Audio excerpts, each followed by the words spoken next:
Many have spoken of the inadequacies of this contract, so I won't take up your time. It sucks, so we'll let it go at that. But let's look at the events leading up to this offer. Firstly, I would remind anyone who cares that the public will never support an actor who strikes. There is no approval from the public at all. They don't give a damn if you ever need to strike.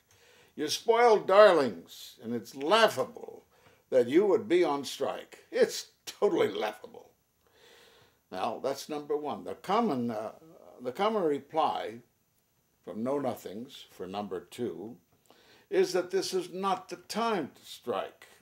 Well, Disney increased earnings by at least 40%.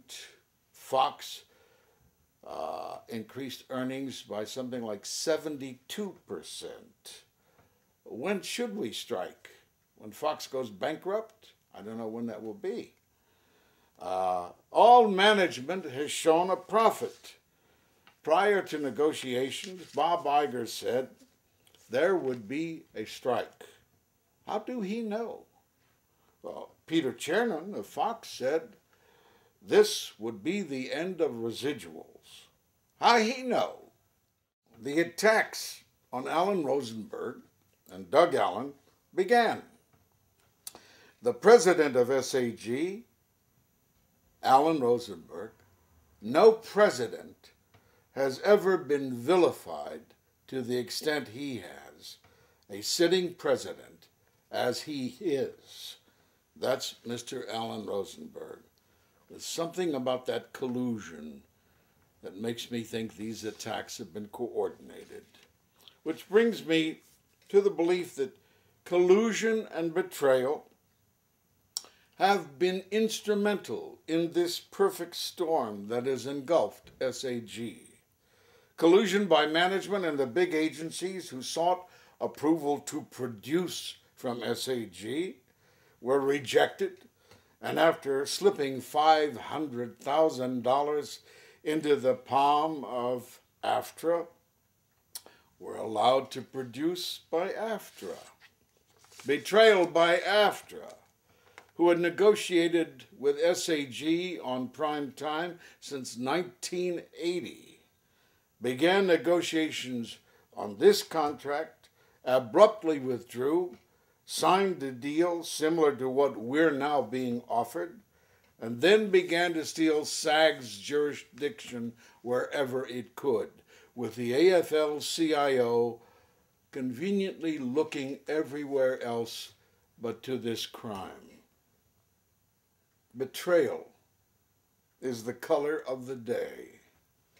Betrayal by New York, who has always despised Hollywood, and taking into account that this is where most of production occurs, is, with its minions, the branches, plus a few betrayers in the Hollywood branch, is now in control.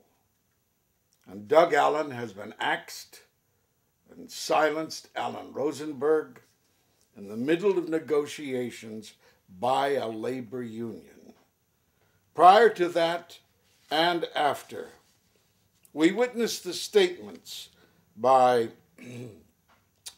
regular Joe millionaire producer Tom Hanks, Mr. Darfur, George Clooney, that little cinematic labor leader, Sally Field, that huckster for Hulu, Alec Baldwin, and Mr. Fresh Air himself, Ed Begley, along with Mr. Anti-Death Penalty, Mike Farrell, and that freedom marcher of all time, James Cromwell.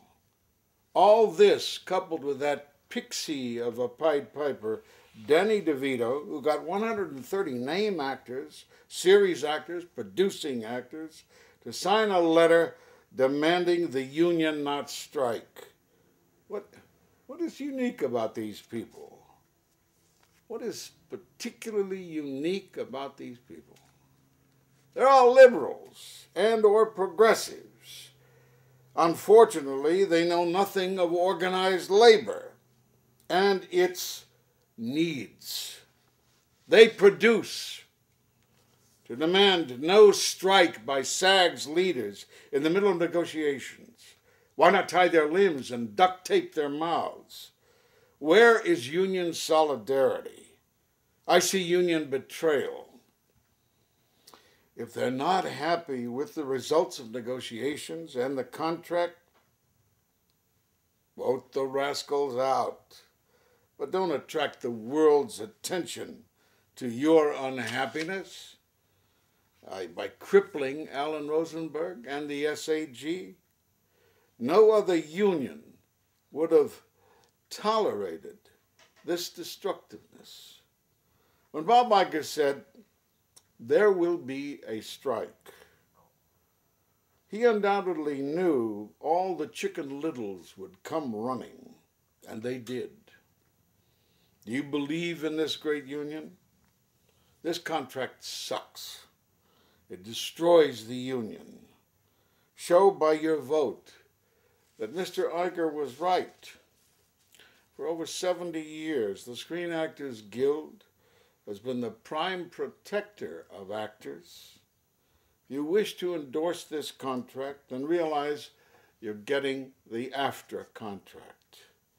If you wish to maintain the integrity and power of SAG, then vote against this contract. Present SAG leadership is spreading the fear that AFTRA will take the whole pie if we don't sign this contract. I say it won't happen if actors don't let it happen. Yours in solidarity,